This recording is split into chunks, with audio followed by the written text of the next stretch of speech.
주영진의 뉴스 입격 다시 돌아왔습니다. 말씀드린 것처럼 우리는 여의도 정치 파트너 두 분과 함께하도록 하겠습니다. 유튜브로 보고 계시는 분들 화면에 짠하고 두 분 나타나셨죠? 임미애 더불어민주당 의원, 김소희 국민의힘 의원 나오셨습니다. 두 분 어서 오십시오. 네, 안녕하세요. 네, 두 분 다 지금 바쁘시죠? 대선이 네. 한창 이제 일주일 앞으로 다가왔으니까. 네, 예. 어제까지 의성에 있다가 예. 밤에 올라왔습니다. 주영진의 뉴스 직격 때문에. 네, 그렇습니다. 감사합니다. 예, 김소희 의원님도 요새 열심히 하고 계십니까? 예. 공약 발표할 때 예. 기후 공약 때 또 종일 있었고 예.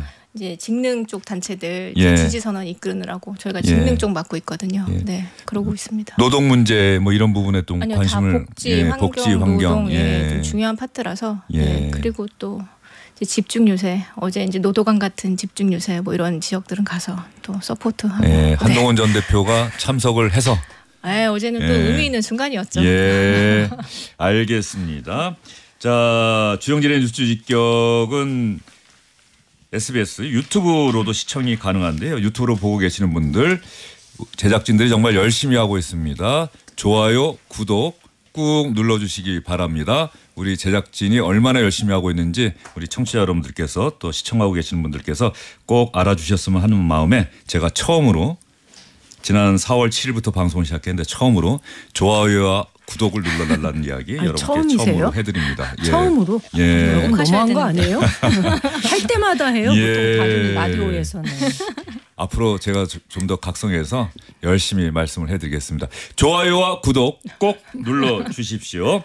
자, 두 분과 함께할 오늘의 첫 번째 주제는 단일화는 없다. 이준석 개혁신당 후보가 끊임없이 얘기했음에도 불구하고 국민의힘에서는 그래도 단일화 이 얘기가 계속 나왔는데 김용태 국민의힘 비대위원장의 발언이 오늘 달라졌습니다. 김용태 국민의힘 비대위원장의 이야기 그리고 이준석 개혁신당 후보의 오늘 오후 2시에 있었던 긴급 기자회견 이야기 여러분께 묶어서 전해드리겠습니다. 개혁신당에서 단일화할 생각이 없다라는 입장을 계속 밝힌다면 저희도 그 뜻을 존중할 필요가 있다고 생각이 들고요. 저희는 3자 구도에도 김문수 후보가 이길 수 있다는 확신이 있습니다. 비상계엄에 책임이 있는 세력으로의 후보 단일화는 이번 선거에 없습니다. 전광훈 목사를 풀어달라고 눈물 흘리는 영상이 돌아다닌 것 외에 김문수 후보가 보여준 국가 경영의 비전은 무엇입니까? 비전이 없어서 겨우 생각해낸 것이 반 이재명이라는 기치 아래 역사 속으로 사라져야 했을 이낙연, 전광훈과 같은 이상한 재료들을 모아다 잡탕밥을 만들려고 하는 것 아닙니까?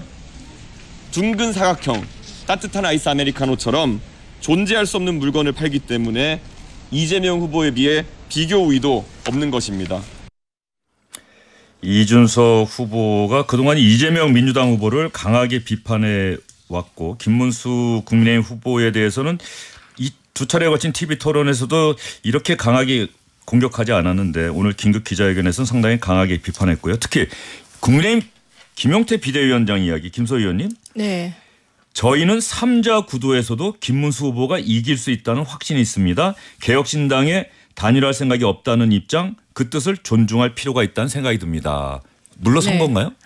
물러섰다라고 하기엔 좀 그렇고 그 전에는 이제 김용태 비대위원장의 메시지가 조금씩 달라졌거든요. 네. 뭐 단일화 조건을 제시해라. 뭐 근데 이제 그 뜻을 존중하겠다. 그리고 우리 스스로도 이길 수 있다. 이렇게 메시지가 변동하긴 했지만 또 오늘 대변인 메시지는 그래도 그 자유민주주의와 법치주의를 지키려고 하는 국민들을 생각해서 단일화를 끝까지 한번 추진해보겠다라는 메시지가 나왔기 때문에 저희는 단일화에 대한 생각은 가지고 있습니다. 그리고 예. 저희가 애초에 플랜이 한덕수, 이낙연, 이준석의 단일화 그런 시나리오를 선거 전략으로 갖고 있었기 때문에 예. 뭐 이준석 고문하고 또 단일화를 했으니까 저희는 마지막까지 조금 5%라도 희망의 끈을 갖고 좀 해보려고 합니다. 예. 이낙연 고문. 아니 이낙연 고문은 됐으니까 됐고, 예. 이준석 후보 같은 예. 경우 거의 안 될 거다라고 100% 안 될 거다라고 보시는 분들도 굉장히 많으시지만 그래도 한 가닥 희망을 갖고 예. 최선을 다해보려고 합니다. 내일이 시한 아닙니까? 29일부터 그렇죠. 사전투표니까. 사전투표 전에는 예. 이제 마무리가 돼야겠죠. 사전투표 이제 투표율이 이제 많은 분들이 사전투표가 거의 돈 투표다 이렇게 생각하셔서 네. 뭐 30% 이상 투표율이 나오기 때문에 네. 사실 사전 투표 이후에 단일화를 하면 의미 없습니다. 그렇죠. 네. 그 전에 투표한 게 사표가 그렇죠. 되니까 네. 그렇죠. 네. 예. 그런데 이번에 사전 투표가 목요일 금요일이에요. 예. 그래서 과거에 보통 주말을 하루 끼고서 사전 투표를 했던 것에 비하면 투표율이 좀 떨어지지 않을까라는 우려는 좀 있고요.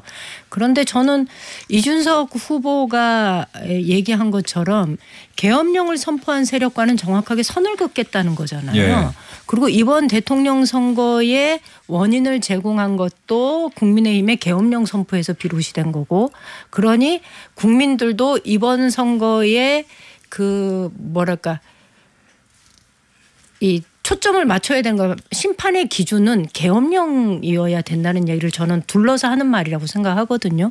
근데 그런 측면에서 본다면 국민의힘은 여전히 계엄령 선포에 대한 것도 반성도 안 했지만 인사를 등용하는 데 있어서도 여전히 그 선을 벗어나지 못하고 그 그늘 아래서 여전히 일을 하고 있기 때문에 계엄령과는 선긋고 싶어하는 의사가 전혀 없다라고 저희는 보고 있거든요. 예. 그러니까 정확하게 심판을 제대로 받아야 정신을 좀 차리는 정당이 아닐까라는 생각을 저는 좀 합니다. 자, 그러면 지금 두 분 말씀을 들어봤는데 이번 대선이 왜 조기에 다음 달 3일에 열리게 됐는지 이 부분을 한번 생각을 해봐야 될 것 같고요. 그렇죠. 자, 조기 대선이 열리게 됐는데 그러면 조기 대선을 통해서 우리가 새롭게 만들려고 하는 나라는 또 어떤 나라인지 이 두 가지가 이번에 우리 유권자들의 투표를 결정하지 않겠습니까? 네. 네. 그러니까 앞부분은 이제 과거에 대한 그렇죠. 뭐 반성과 비판 네. 이런 것들이 있을 것이고 뒷부분은 미래에 대한 전망, 그렇죠. 희망 뭐 이런 것들을 담은 투표인데 네. 국민의힘이 과연 이 두 가지 부분에서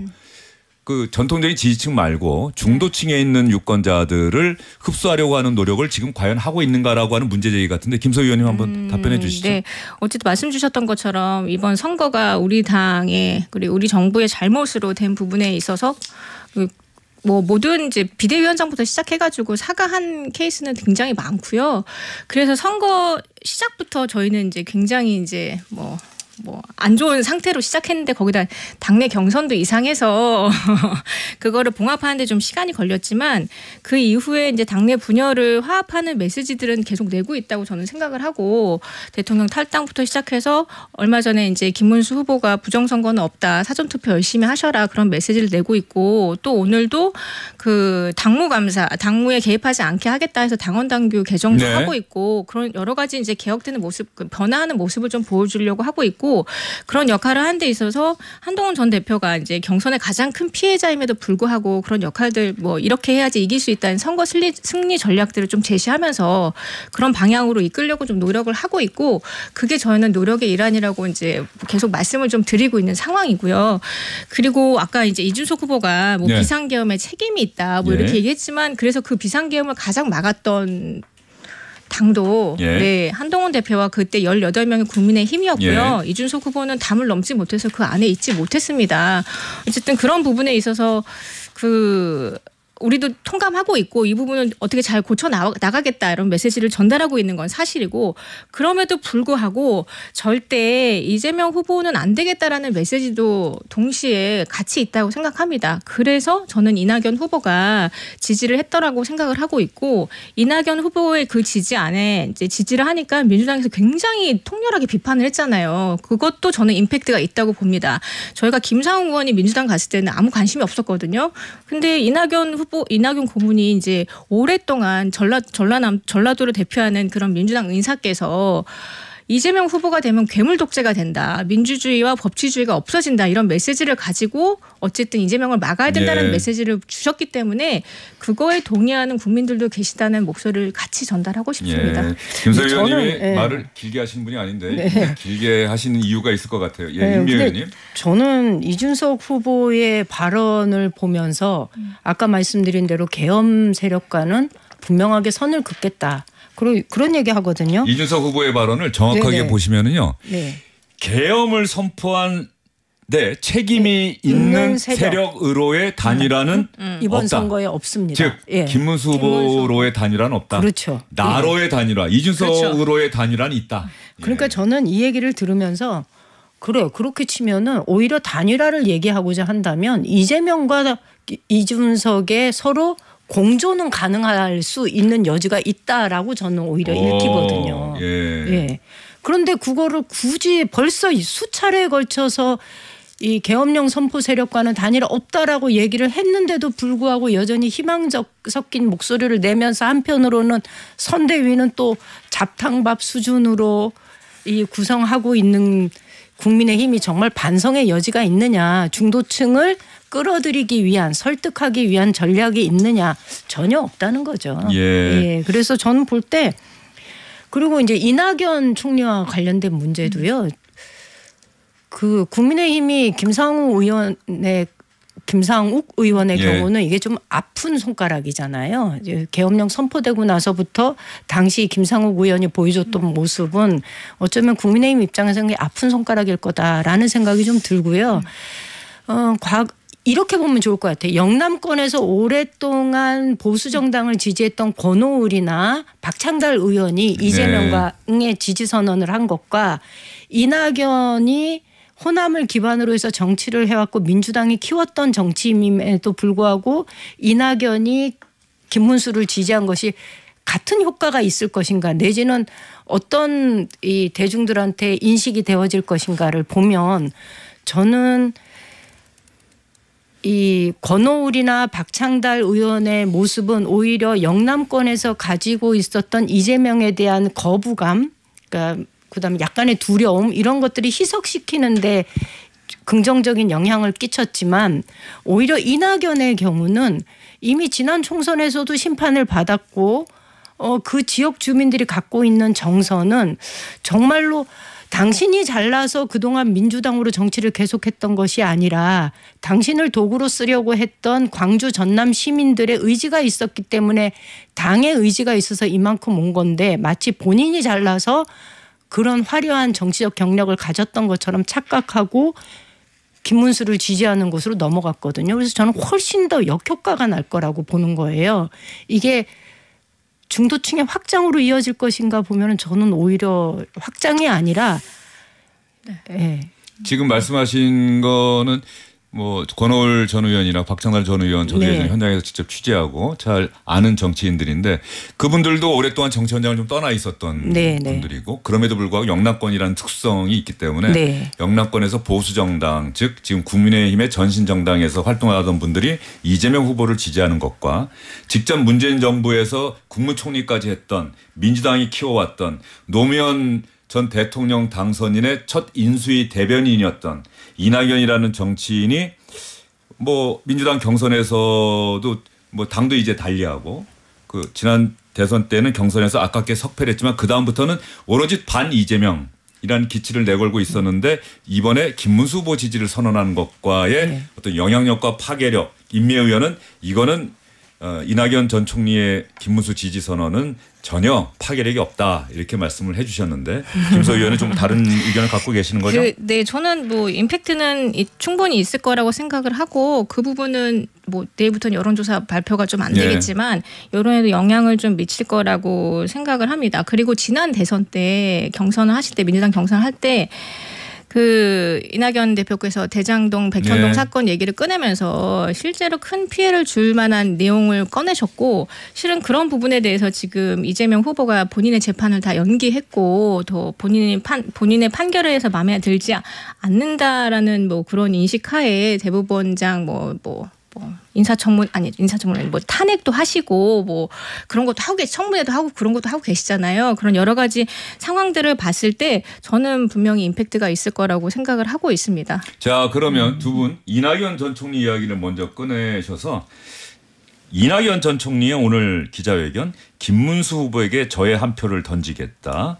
그 이야기 그리고 민주당에서 뭐라고 어떤 말을 비판했는지 그 이야기 한번 들어본 다음에 저희의 이야기를 이어가도록 하죠. 김문수 후보와 저는 괴물 독재국가 출현을 막고 새로운 희망의 제7공학을 준비하는데 각자의 방식으로 협력하자는데 원칙적으로 합의했습니다. 저는 아버지에 이어 2대째 민주당 당원이었습니다. 민주당에서 의무를 다하며 성장했고 기회를 누렸습니다. 그렇지만 법치주의와 민주주의를 파괴하는 괴물 독재국가의 길까지 동행할 수는 없다고 저는 결론지었습니다. 저렇게 찾기도 쉽지 않은 두 사람의 결합은 반헌법 야합이자 내란 야합이자 변절자들의 야합이자 사꾸라들의 야합이자 긍정적 비전 없는 네거티브들의 야합이다. 예, 앞에 부분은 이낙연 전 총리의 이야기였고요. 뒷부분은 민주당 김민석 상임 공동선대위원장의 이야기였습니다. 김민석 의원도 지난 20년 동안 정치적 부침을 많이 겪었었고 또래 586 의원들로부터 상당한 비판도 많이 받았었는데 이제 김민석 의원의 입에서 이낙연 전 총리를 향해서 뭐 야합이다. 뭐 사쿠라라는 표현까지 아까 얼핏 나왔던 것 같은데 예전 이 대한민국 정치 아주 오래전에 뭔가 정당의 당론을 배신하고 다른 행동과 이야기를 하면은 그때 사쿠라라는 이야기가 참 많이 쓰였었는데 오랜만에 다시 나왔네요. 이낙연 전 총리가 이재명 후보에 대한 반감이 참 큰 것 같아요. 그러게 저는 예. 제가 볼 때 개인적인 감정이 굉장히 이렇게 꽉 맺혀져 있구나라는 생각이 좀 들고요. 이게 외연 확장으로 볼 것이냐 야합으로 볼 것이냐는 국민들이 평가를 해 주실 거라고 보는데 국민들이 평가하는 거죠. 그런데 제가 볼 때는 일반적인 정서를 비춰볼 때 저는 그렇게 플러스되는 효과를 내기보다는 이게 야합으로 평가될 가능성이 굉장히 많다. 그러니까 김민석 의원이 저렇게 강한 어조로 비판을 했지만 이미 이낙연 전 총리에 대한 정치적인 평가는 대중들 속에서 이미 이루어진 거다라고 저는 보거든요. 그래서 그분이 갖는 영향력이나 외연 확장력은 굉장히 제한적일 수밖에 없다라는 생각이 들어서 별로 그렇게 큰 걱정을 하지는 않습니다. 예, 큰 걱정을 하지 않는데 김민석 공동상임선대위원장은 왜 이렇게 강하게 그냥 무시해도 될 거를 왜 이렇게 그럼 지금 논리대로라면? 전 저 같으면은 그냥 넘어가요. 뭘 저걸 그렇게 세게 합니까? 이러니까 존재감이 있는 사람도 이러니까 아닌데. 정세균 전 국무총리가 처음으로 그동안 가만히 있다가 처음으로 오늘 공개적으로 이재명 후보를 지지한다고 선언을 했더라고요. 나와 정세균 전 총리와 이낙연 전 총리가 뭐 경쟁자이기도 하고 그러면서 또 사이좋게 지역구 서울 종로도 물려주기도 하고. 그런데 전남과 전북의 돈독한 관계였는데 정세균 전 총리가 오늘 짠하고 나타나서 나는 이낙연과 다르다라는 모습을 또 보여준 것 같아요. 그러니까 저는 김민석 최고가 굳이 저렇게까지 세게 할 필요 없는데 그렇게 할 만큼 시간을 들일 만큼 이렇게 의미 있고 존재감 있는 그래서 민주당에서 지지를 하던 사람들이 이낙연을 따라가서 뭔가 김문수로 지지를 돌릴 만큼의 그런 영향력 있는 사람 아니다. 예. 영향력은 저는 있었다고 보고요. 민주당이 저렇게 갑자기 벌떼같이 맹비난을 하는 거는 다 사연이 있지 않을까 하는 국민은 그렇게 생각하실 것 같고 저희가 말씀드렸던 선거 전략상 이제 차례로 단일화하는 그런 과정에서 저는 조금 좋은 시그널을 주지 않았을까 싶어서 그래서 이제 이준석과의 단일화를 조금 더 박차를 가하려고 했는데 또 이준석이 이제 또 기자회견을 하면서 강한 부정을 하길래 저 강한 부정은 그래도 또 단일화에 대한 희망이 조금 있나 하는 강한 긍정으로도 또 해석이 될 가능성이 있어서 그래서 저희는 저희 선거 전략상 나쁜 시그널은 아니었다라고 그렇게 평가를 좀 하고 있습니다. 자, 이준석 후보 이야기로 다시 돌아왔으니까 여기서 가만히 생각해 볼 만한 대목이에요. 의외로 이재명 후보는 그러니까 공식 선거운동이 시작된 뒤로 상당히 신중하고 조심스러워하면서 어떤 선거운동을 한다는 느낌을 줬고 뭐 반면에 김문수 후보나 이준석 후보는 좀 공세적이다라고 하는데 특히 이준석 후보는 뭐 단기 필마이기도 하고 이번에 뭐 집에 날아온 공보문을 보니까 두께도 뭐 이재명 후보나 김문수 후보에 비해서 상당히 얇더라고요. 4페이지짜리였나요? 4페이지 두 쪽, 4쪽짜리, 4쪽짜리였는데 오늘 기자회견에서도 보면 원내 189석 부패 골리앗 이재명을 막을 수 있는 방법은 단 하나뿐 압도적으로 새로운 다윗이 나서야 한다. 계엄 세력도 포퓰리즘 세력도 모두 밀어내야 한다. 대통령을 두려워하는 나라가 아니라 대통령과 토론할 수 있는 나라를 만들겠다. 총통이 아니라 국민의 시대를 열겠다. 이 이준석 후보는 그러니까 지역을 다니면서 유세하고 우리가 흔히 생각하는 대선의 어떤 선거 운동의 형태보다는 그 와중에도 끊임없이 SNS에 글을 올리고 끊임없이 기자회견하고 기자들하고 계속 만나고 이게 아마 선거 자금이나 조직이 부족한 후보가 선택할 수 있는 방법일 수는 있는데 그럼에도 불구하고 이 단일화라고 하는 이게 전국의 어떤 화두가 되면서 이준석 후보가 언론에 제일 많이 오르내리고 있지 않나 하는 생각도 좀 들어요. 아주 많죠. 진짜 판을 키우는 데서 굉장히 영리하게 선거운동을 하고 있구나라는 생각을 첫 일성이었고요. 2시 20분에 기자회견 한다고 했을 때.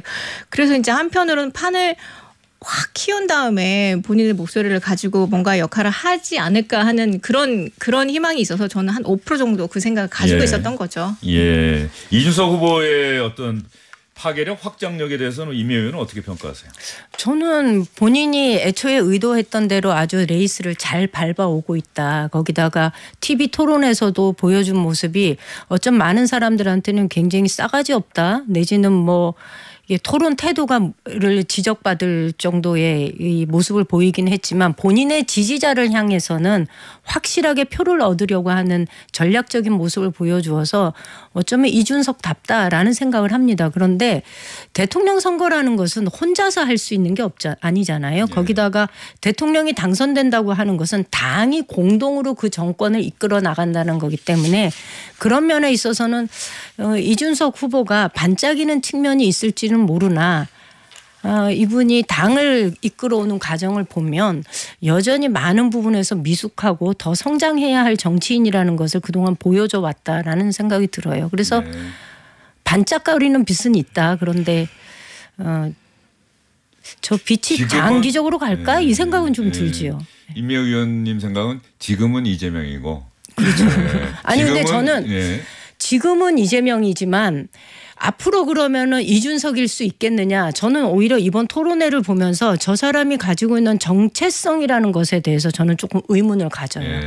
여전히 국민들을 전체적으로 보고 화합해내고 토론하고 이렇게 통합해내는 이런 정치인의 리더십을 보여주는 것이 아니라 어떤 사안이든지 간에 본능적으로 갈라치기를 아주 잘하는 정치인이에요. 그래서 그것도 타고났구나. 그래서 어떨 때는 정치 평론을 하면 굉장히 뛰어난 실력을 보여줄 것 같은데 직접 정치를 하기에는 제가 볼 때는 통합의 리더십을 만들어내기에는 한계가 많은 리더라는 것을 이번 토론 과정에서 좀 보여줬어요. 그래서 저는 오히려 토론하기 전에는 이준석 후보에 대해서 언젠가는 이준석 시대가 열릴 수도 있겠다라는 생각을 한편으로는 했었는데 이번 과정을 보면서 저는 오히려 그 생각을 접고 저분은 직업을 바꿔야 되겠구나 이런 생각을 좀 한 거죠. 예, 이준석 후보는 아마 그럴 생각이 전혀 없을 것 같아요. 없겠죠. 저희가 무슨 이준석 후보는 상대방 후보니까 뭐 이렇게 막 칭찬해야 될 이유는 없겠지만 저는 이준석 후보는 본인이 가지고 있는 위치를 굉장히 토론회나 선거 전략에서 아주 극명하게 나타내면서 본인의 몸값을 확실히 올렸다는 데 있어서는 굉장히 영리하다고 생각하고 보수의 개혁을 얘기했던 저는 젊은 정치인이기 때문에 저희 보수의 개혁을 얘기하고 있는 그런 지지자분들께서는 또 한편으로는 뭐 가능성 있는 후보다라고 평가를 좀 해주셨을 것 같기도 하고 토론 봤을 때 그 갈라치기 한다고 했던 건 오히려 공격을 당했던 1등 후보인 이재명 후보가 그런 발언을 제일 많이 했었고 어떤 구체적인 내용에 대해서 질문을 할 때 너무 답을 못 하시고 극단적이시네요라고 해서 20대 사이에서는 거의 밈처럼 유행하지 않았습니까? 그런 부분에 있어서는 전략적으로 잘한 것 같다는 생각이 듭니다. 그래서 오늘 나온 이제 여론조사가 오늘이 27일이죠. 오늘까지 실시한 여론조사는 앞으로 대선 때까지는 보도는 할 수 있어요. 오늘까지 실시한 여론조사는. 다만 내일부터는 내일부터 실시하는 여론조사의 결과는 공표할 수가 없는 거죠. 중앙일보와 동아일보가 오늘 공개한 여론조사를 여러분께 말씀드리겠습니다. 먼저 중앙일보가 한국갤럽에 의뢰한 여론조사는요. 지난 24일부터 25일까지 이틀 동안 100% 무선전화 면접 방식으로 실시했고요. 전체 질문지 등 자세한 내용은 중앙선거여론조사심의위원회 홈페이지 중앙일보와 한국갤럽 홈페이지 보시면 됩니다. 동아일보는 리서치앤리서치에 의뢰해서 지난 24일부터 이틀 동안 100% 무선 전화 면접 방식 똑같은 방식입니다. 자세한 내용은 역시 동아일보나 리서치앤리서치 홈페이지 중앙선거여론조사심의위원회 홈페이지 보시면 됩니다. 자, 분명히 말씀드렸고요. 중앙일보 여론조사 지금 화면에는 중앙일보 한번 볼까요? 중앙일보의 차기 대통령 선호도 이재명 후보 49, 지금 유튜브 보고 계신 분들은 이제 맨 왼쪽에 김문수 후보가 35, 이준석 후보가 11 이렇게 나옵니다. 이게 아마 옆에 있는 자그맣게 허공에 떠 있는 숫자는 일주일 전 지난번 조사 때 숫자겠죠? 이재명 후보는 변함이 없고 김문수 후보는 2%포인트, 이준석 후보도 2%포인트 올랐어요. 그런데 여기서 특이할 만한 대목이 양자 대결. 이건 결국 뭐 단일화가 이루어지진 않았는데 단일화가 이루어진다는 전제겠죠. 이재명 대 김문수 하면 이재명 52, 김문수 42. 이재명 대 이준석을 했더니 이재명 51, 이준석 40. 여기서 이준석 후보가 상당히 그동안의 어떤 이 가상 양자 대결에서는 20% 뭐 많아야 30% 정도 넘겼었는데 40을 기록했다는 점이 중앙일보 여론조사에서 상당히 눈에 띄는 대목이고 이런 양자 대결에서도 김문수 후보와의 격차가 2%포인트밖에 오차범위 아니다라고 하는 부분. 자, 동아일보 볼까요? 동아일보를 보면 이재명 45.9. 이건 단일화 양자 대결 그냥 가네요. 예, 제가 이건 말씀만 드릴게요. 이재명 45.9, 김문수 34.4, 이준석 11.3. 이 3자는 대략 비슷합니다. 특히 김문수, 이준석 후보는 거의 중앙일보 여론조사와 비슷한데 이재명 후보만 중앙일보는 49, 동아일보는 45.9. 양자 대결에서 이재명 대 김문수, 이재명 50, 김문수 41.6. 중앙일보랑 거의 비슷해요. 그런데 이재명 대 이준석 했더니 이재명 49.3, 이준석 34.9 이렇게 나와 있고요. 약간 여기서는 이준석 후보가 34.9, 이재명 후보는 전반적으로 큰 수치는 아닙니다만 김문수 후보와 양자 대결 때 수치보다는 이준석 후보랑 양자 대결 때 이재명 후보 수치가 1이나 2%포인트 정도 좀 아래로 내려온다는 점이 좀 눈길을 끄는 대목이고요. 특히 김문수, 이준석 후보의 단일화 찬반에 대해서 찬성과 반대가 41.5 대 42.2고요. 또 하나 주목할 만한 대목이 김문수 후보로 단일화할 경우 이준석 후보를 지지하는 사람들이 얼마나 가느냐. 47.7%만 가고 오히려 24.4%가 이재명 후보 지지로 옮긴다. 그런데 이준석 후보로 단일화할 경우에 김문수 후보 지지자들의 표심은 이준석 후보로 62.5, 이재명 후보로는 4.1, 거의 이재명 후보로는 가지 않는다. 이런 특징이 있다는 것이고요. 그럼에도 불구하고 단일화 적합 후보라는 이 부분에 대한 질문에는 김문수 45.4, 이준석 25.9, 잘 모름, 없음이 28.7 이렇게 나와 있습니다. 아마 이준석 후보가 오늘 긴급 기자회견을 열어서 김문수 후보가 사퇴하고 이재명 대 이준석, 이준석 대 이재명으로 가야 이번 대선에서 보수 진영이 승리할 수 있다라고 이야기한 하나의 중요한 근거가 오늘 나온 이 중앙일보, 동아일보 여론조사일 것 같은데 그동안의 흐름과는 좀 이준석 후보가 조금 더 올라갔고 김문수 후보도 뭐 여전히 2%포인트 정도는 상승세를 보였다라고 하는 부분이고 이재명 후보는 비슷한 흐름. 다만 3자 구도로 간다고 한다면 이재명 후보가 조금 뭐 처음 시작할 때보다 공식 선거운동 시작할 때보다 조금 떨어졌다고 하더라도 아직은 오차범위 밖에서 김문수 후보와 이준석 후보를 앞서 나가고 있다라는 게 오늘까지의 여론조사 흐름인 것 같아요. 자, 이 여론조사 결과 자세히 말씀드렸는데 이번에 인민위원회 한번 이 여론조사 흐름을 보고 그동안 사실 민주당이 지난주 후반부부터 좀 긴장하는 모습을 보였잖아요. 네. 여론조사가 조금 우리가 생각했던 것과 다르게 네. 저 보수 결집이 이루어지는 것 같다 뭐 이런 그 우려도 표명했고 긴장하자 이랬는데 오늘 조사 보니까 어떻습니까? 저는 아까 보면서 무슨 생각이 들었냐면 한번 두 가지인데요. 다시 한번 보면서 네. 이야기를 한번 해보시죠. 예. 한번 보여주시겠어요? 예. 중앙일보 네. 거를 보여드릴까요? 동아일보 보여드릴까요? 동아일보 거. 동아일보 거. 네. 예. 저기 보면은 단일화 찬반이 팽팽해요. 예. 반대가 조금 높지요. 근데 뭐 오차범위 네. 아니니까 거의 의미 그렇죠. 없는 근데 거죠. 예. 저렇게 팽팽하다는 거는 저는 이미 보수 진영에서 차기 리더를 내지는 국민의힘을 심판하려고 하는 의사가 저기 반영이 된 거다라고 네. 보는 오히려 겁니다. 그 부분에 네, 주목하신다 네. 이거죠. 그래서 저는 저 지표가 되게 저한테는 눈에 띄는 거고요. 단일화 적합 후보가 여전히 김문수 후보가 높기는 하지만 실제로 양자 구도로 봤을 때 이준석으로 단일화할 경우에 김문수 지지자들의 표심이 이동을 하는 거잖아요. 네. 이재명 쪽으로 가지 않고 이동하거든요. 네. 이걸 본다면은 저는 이미 다수의 국민들이 국민의힘에 대한 심판은 이미 마음속으로 정리가 된 거다라고 보는 겁니다. 그러니까 어쩔 수 없이 3자 구도일 때 당선 가능성을 높이기 위해서 국민의힘 김문수 후보를 지지하는 표수가 많을지는 모르지만 이미 만약에 단일화를 한다면 보수를 살릴 수 있는 거는 김문수가 아니라 이준석으로 가서 완전히 새롭게 재건이 되어야 된다는 것을 여론으로 보여주는 것이 저는 저 지표라고 보는 거거든요. 그래서 이번 선거에서 저도 유권자들한테 한 말씀 드리고 싶다면 네. 이번 선거에서 심판을 확실하게 해야 되는 것은 계엄령을 선포한 국민의힘 보수 집단이라는 것을 좀 분명하게 해 주셔야 된다는 얘기를 좀 드리고 싶습니다. 예. 김소희 의원은 이번 여론조사 자세히 보셨는데. 네, 이게 단일화 찬반에 대한 여론은 단일화를 반대하는 쪽은 뭐 단일화가 되면은 민주당 쪽이 불리하니까 네. 그렇게 답변을 충분히 했을 거라고 생각해서 팽팽하게 나올 거라고 보고요. 선거에서 이길 수 있는 전략은 상대 후보가 실수할 때 그리고 우리 당 입장에서는 단일화할 때 그럴 때 네. 가능성이 좀 높아진다고 생각합니다.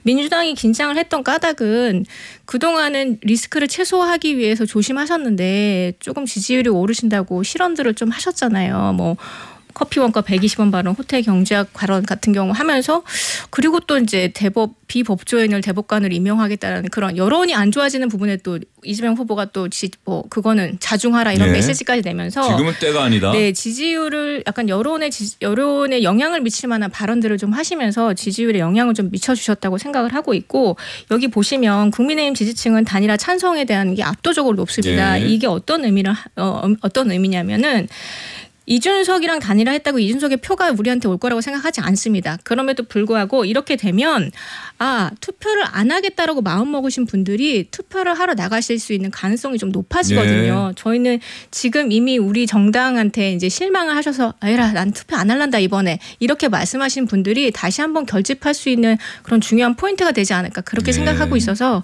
두 가지 전략으로 네. 좀 보고 있습니다. 그러니까 그렇게 말씀을 하시면 오히려 단일화를 이준석으로 했을 때 훨씬 더 많은 표를 가져갈 수 있다는 여기서는 거죠. 이준석으로 갈 때는 가지 않는다가 더 많기 아니 그러니까 이재명으로 가지 않고 그래도 이준석으로 가는 거죠. 콘크리트 지지층을 기반으로 해서 그래도 이준석의 12% 중에서 2, 3%만은 가져와도 투표 그래도 한번 해볼까? 이제 이재명이라는 후보가 가지고 있는 그런 실체를 좀 보여주는 몇 가지 액션들이 좀 있었으니까 그래 맞다 이재명이 저런 후보였지라고 생각을 하면서 다시 또 나가실 가능성을 저희는 보고 있는 알겠습니다. 겁니다. 지금 임혜영 의원이 말씀하신 거는 아마도 표의 확장성이라는 게 좀 여론조사 흐름에서 나타난 거는 확장력이라고 하는 측면에서는 이준석 후보가 더 큰 낫다는 것 거죠. 아니냐라고 하는 여론조사 흐름은 그렇게 나타났는데 아마도 김소희 의원이 말씀하신 거는 임혜영 의원이 특히 또 경북에서 네. 오랫동안 또 민주당 소속으로 활동해 오셨는데 지금 여론조사 흐름에 나타나고 있는 이 대구 경비나 부산 경남에서의 뭐 여론조사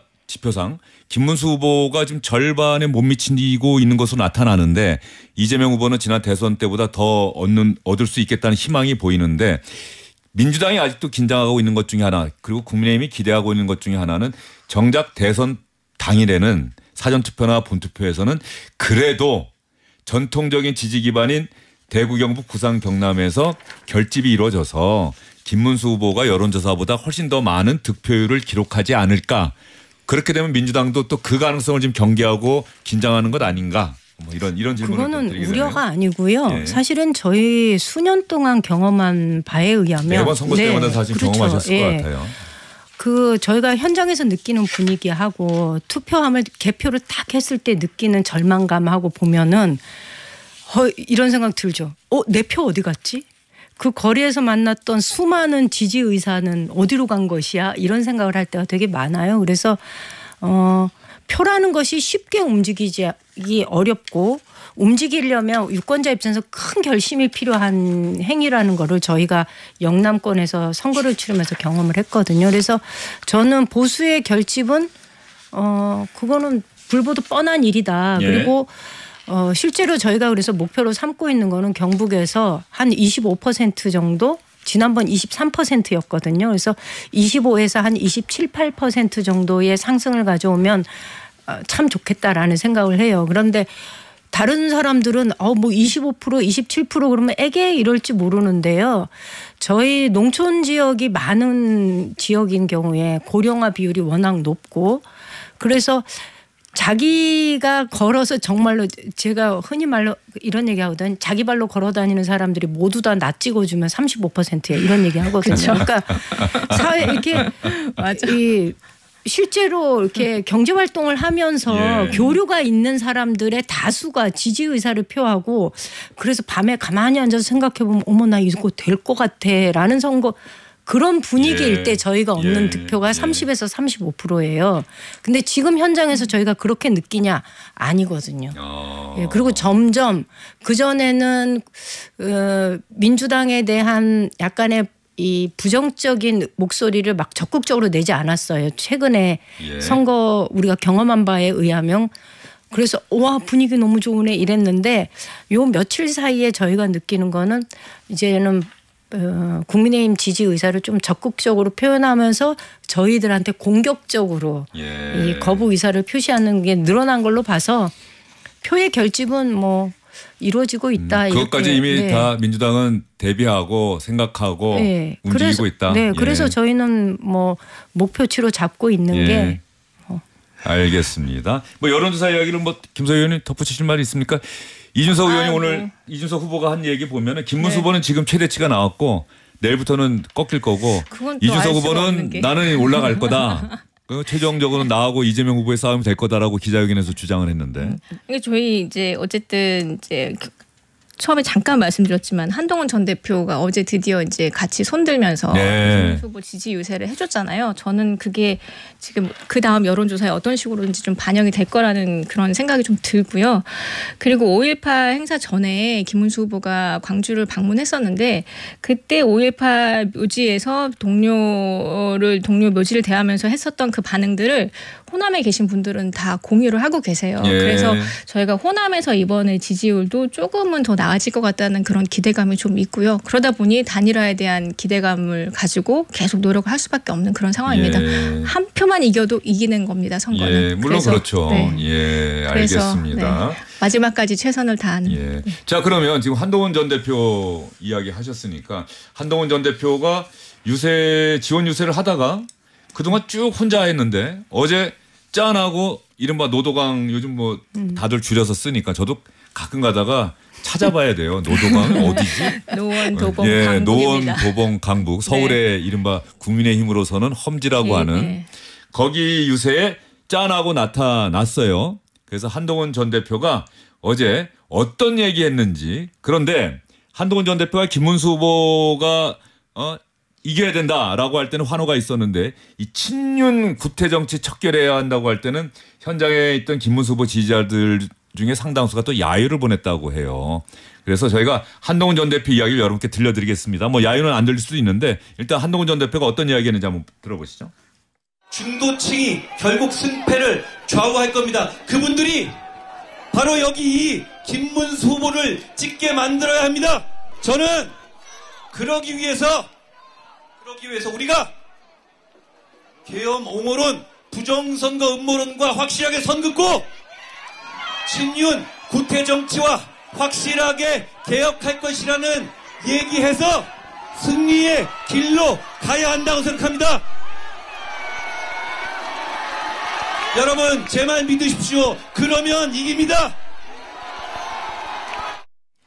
자, 야유죠, 야유. 예, 한동훈 네. 전 대표가 목소리를 높이는데 맨 끝에 여러분 제 말 믿으십시오라고 하는 게 아마 야유가 나오니까 맞습니다. 거기에 네. 대해서 한동훈 전 대표가 내 말이 맞다. 제발 믿어달라. 자, 계엄 부정선거 확실하게 선 그어야 하고 친윤 구태 정치 확실하게 청산해야 한다라고 얘기를 했어요. 네. 김문수 후보는 한동훈 전 대표 저보다 인기가 많아요. 저랑 경쟁하셨는데 자 우리 함께 손잡으면 이길 수 있습니다 하고 외쳤어요. 그런데 하루가 지나서 오늘 윤상현 어제 이거 발표는 어제 이루어졌어요. 이른바 친한동훈 전 대표와 친하다고 하는 배현진 의원, 박정훈 의원을 공동선거대책위원장에 임명을 하면서 윤상현 의원을 또 공동선거대책위원장으로 임명을 했어요. 윤상현 의원은 이미 비상계엄 선포 이후에 윤석열 전 대통령의 최측근이다. 뭐 이미 자타가 공인하는 최측근 아닙니까? 그랬더니 한동훈 전 대표와 친한 조경태 의원이 자 이런 인사를 해? 그러면 나는 이제 선거운동 못해. 선거운동 중단할 거야. 다른 의원들 정치인들도 참 힘 빠지게 하는 인사네. 이거 철회해야 해. 철회하지 않으면 나도 어쩔지 몰라. 지금 이런 분위기라고 하는데 김소희 의원님 누구보다 분위기 잘 아실 것 같아요? 네, 아쉽죠. 예. 매우 많이 아쉽습니다. 그리고 그런 메시지를 조경태 선대위원장께서 어쨌든 한동훈 대표가 이렇게 지지를 하기로 시작할 때 조경태 선대위원장도 같이 마음을 합쳐서 선대위원장을 하시겠다라고 예. 한 거였거든요. 제가 윤재혁 위원장이었다면 저는 이런 인사를 안 했을 텐데 당 지도부 입장에서는 선대위원장 입장에서는 고육지책이 아니었을까 이렇게 생각만 해봅니다. 근데 고육지책이요? 네, 제가 김소희 의원님 말씀 듣다 보면 뭔가 이렇게 말하기가 어려우면 항상 마지막을 웃음으로 마무리하시는 것 같아요. 네, 예. 맞습니다. 근데 마음에 안 드시죠, 사실? 마음에 안 들죠. 예. 그럼 저라면 이렇게 안 했죠. 예. 그리고 아까 야유 소리 들으셨잖아요. 한동훈 전 대표는 본인이 이런 메시지를 전할 때 야유를 들을 거를 알고 그 장소에 가서 지지를 해달라고 도움을 하신 거예요. 그 정도로 이제 희생을 하면서 그래도 우리가 승리해야 되지 않겠냐 하는 그 생각 하나로 가서 지원을 해주고 있는데 당 입장에서 이거 자꾸 삐그덕거리는 소리를 내니까 매우 많이 아쉽죠. 철회할 것 같습니까? 철회하지 않을 것 같습니까? 지금 공격적으로 얘기를 하고 있는데 이 이슈가 계속 나오면 안 됩니다. 어떤 예. 식으로든지 빨리 마무리를 해야 합니다. 예, 네, 이거는 그렇죠. 우리 당한테 좋은 게 아닙니다. 저희는 네. 계속 공격을 해야 되겠네요. 그러면 그런 면에서 저희는 보면 김문수 후보와 국민의힘이 뭔가 확실하게 선을 긋고 있지 못하다는 생각을 많은 분들이 하는 것 아닐까. 선을 긋고 싶지 않은 거지요. 오히려? 네, 그럼요. 예. 이거는 저는 아까 그 야유 들으면서 한동훈 전 대표의 가는 길이 참 험난하겠구나 이 생각이 좀 들었고 결국은 이게 이 기존의 지지자들을 벗어나지 못하고 벗어날 생각이 없다 보니까 이런 인사를 하는 거잖아요. 윤상현이라는 분을. 근데 윤상현 의원이 어떤 분이었는지를 저희 작년 시계를 조금만 돌려보면은요. 이분은 대선 이기겠다고 생각을 마음 먹으면 이런 분을 선대위에 앉히면 안 되는 겁니다. 예. 서부지법의 난동 사태 있었을 때 그것을 적극 조장하고 옹호했던 사람이 이분이거든요. 이분이야말로 계엄령 이후에 지속적으로 보여줬던 모습이 합리적이고 이성적인 정치인이다라는 생각이 안 들 정도로 매우 극단적인 발언, 극우적인 모습들을 보여왔거든요. 근데 이분을 다시 끌어들여서 한다는 거는 어쩌면 어제 그 야유를 좀 이렇게 희석시키기 위한 인사였을 가능성이 있는 거죠. 지지층을 향한 구애였을 텐데 저는 이런 식으로 선거를 치르면 한동훈 위원장이 지금 한동훈 전 대표가 네. 이제 유세를 더 이상 이것 안 때문인지 하죠. 어떤 건지 모르겠습니다만 이제 지원 유세를 안 할 수도 있는 겁니까? 아니 거기까지는 아직 결정되지 예. 않았는데요. 일단 기운이 빠지는 건 사실이니까 또 그럼에도 모레인가 불구하고 사전투표 첫날 광주에서 투표한다는 일정은 변함없이. 네 그거는 근데 원래 가시기로. 광주에서 사전투표한다는 얘기는 사전투표하고 나서 광주를 중심으로 한 호남 지원 유세를 하겠다는 뜻이었을 텐데 지금 아직 결정된 바는 없는데 예. 네, 원래 말씀 주셨던 것처럼 선거 요새까지 같이 하려고 했고 하루 이틀 사이에 오늘 또 토론회도 있고 하니까 또 상황을 좀 지켜봐야 되지 않을까 그렇게 생각을 하고 있습니다. 네. 한동훈 전 대표 어떤 이야기 어떤 생각을 갖고 있는지 잘 모르겠습니다만 잘 아시는 분들 이야기는 지금으로서는 공개적으로 이야기하기는 어렵다. 네. 다만 저들이 저런 선택을 했으니 나는 땡땡땡 뭐 이런 그래도 사전 투표를 독려하기 위해서 광주 아까 좀 전에 말씀드리지 않았습니까? 광주가 가지고 있는 지금 민심이 조금 움직이는 그런 부분에 대해서 어쨌든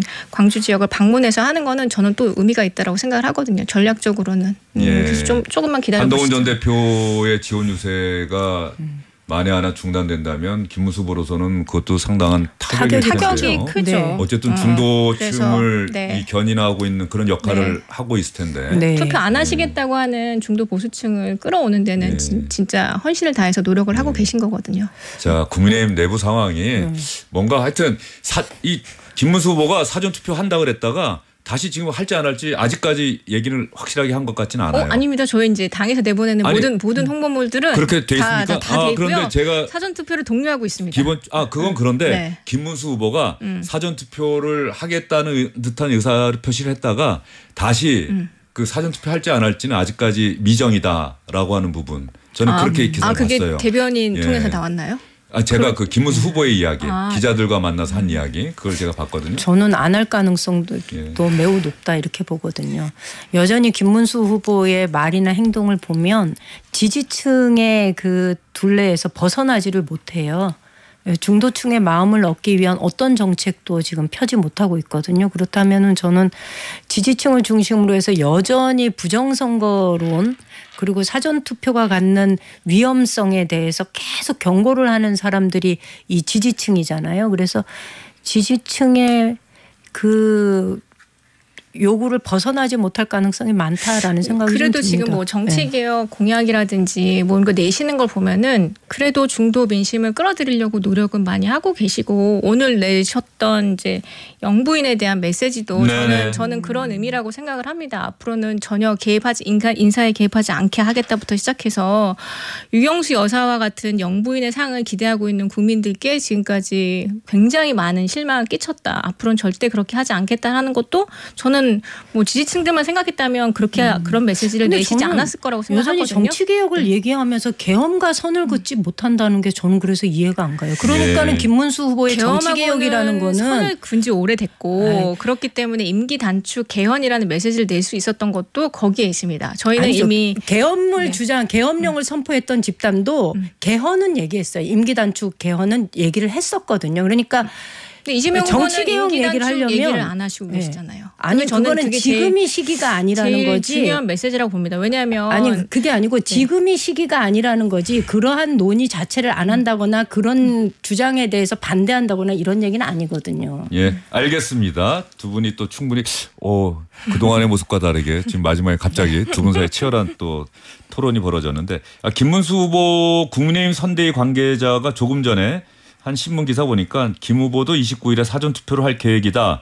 원래는 인천에서 투표할 예정이었지만 오늘 내일 일정이 조정되면 투표 장소가 바뀔 가능성도 있다.